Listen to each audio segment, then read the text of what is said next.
Alright, picture this. A future where we're not just running to our phones, but actively shaping the world we inherit. It's a world where we can preserve our planet's energy, soil, water for ourselves and the generations to come. But guess what? The key to making this happen is in our hands.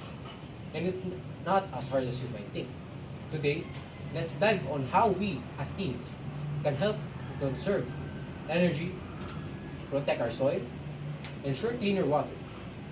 But, you might ask, what is our game for conserving these resources?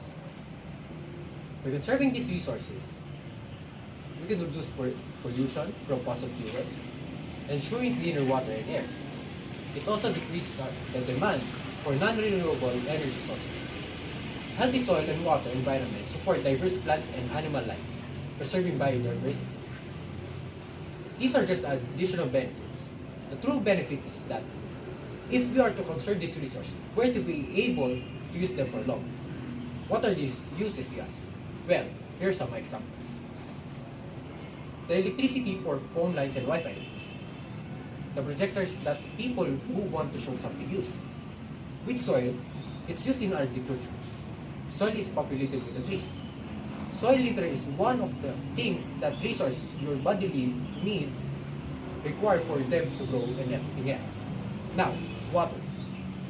Water is also used for agriculture. Water is the thing people use to clean things and themselves. Water is normally used for commercial products, like food products and chemical products. Although some people in the Philippines are cooperating to save energy, planting more trees, and cleaning bodies of water as they know it benefits them in many ways. But despite the efforts of some people to try to conserve and protect the environment, as the masses are the one to bring these problems that we are trying to solve anyway. This brings the spotlight to the concept that the bad side of the state of the environment is still the one dominating over the good side. But before we go in more in depth with the state of the environment of our planet, let's go deeper with the use of these resources. First, electricity, which has made our lives more comfortable, efficient, and lean.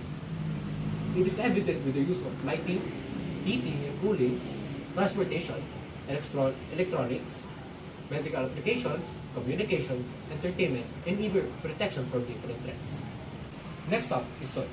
Unlike the use of electricity that only has been present in the past 100 years, soil has been used by humans for numerous things in the areas of civilization. We mostly use soil for agriculture, pottery, bases of trees that give us food and clean oxygen, the biological life that lives underground, which in turn gives us healthy soil for even more farming, and do not forget that it also cleans water.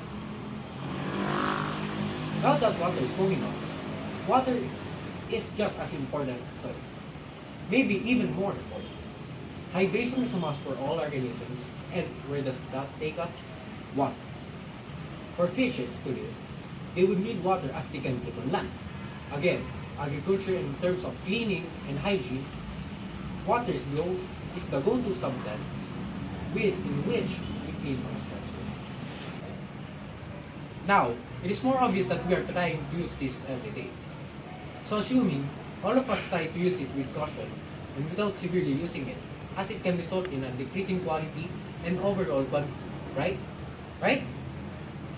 Some of us are making efforts, as I said in the beginning, but the state of these resources are getting more and more severe as time passes.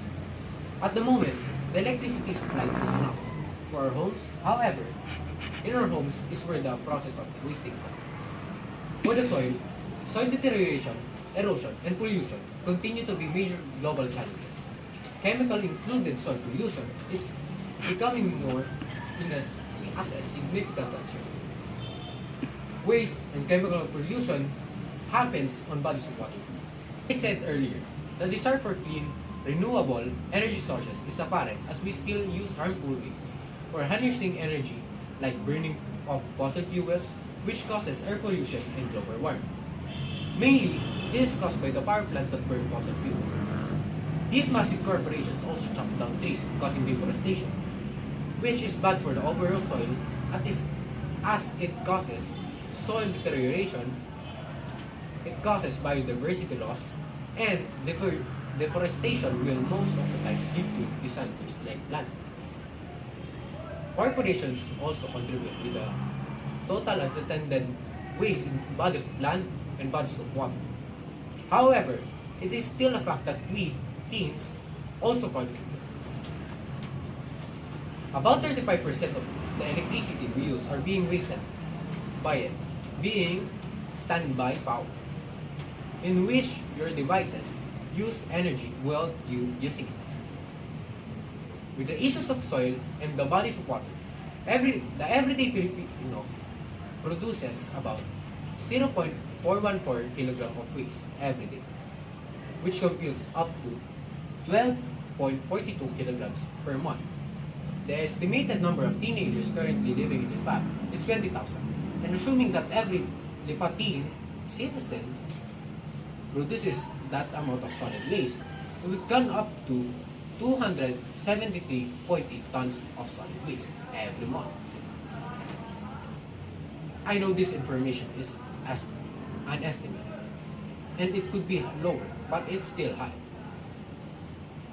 I am speaking with the assumption that all teens know even the most basic of environmental care.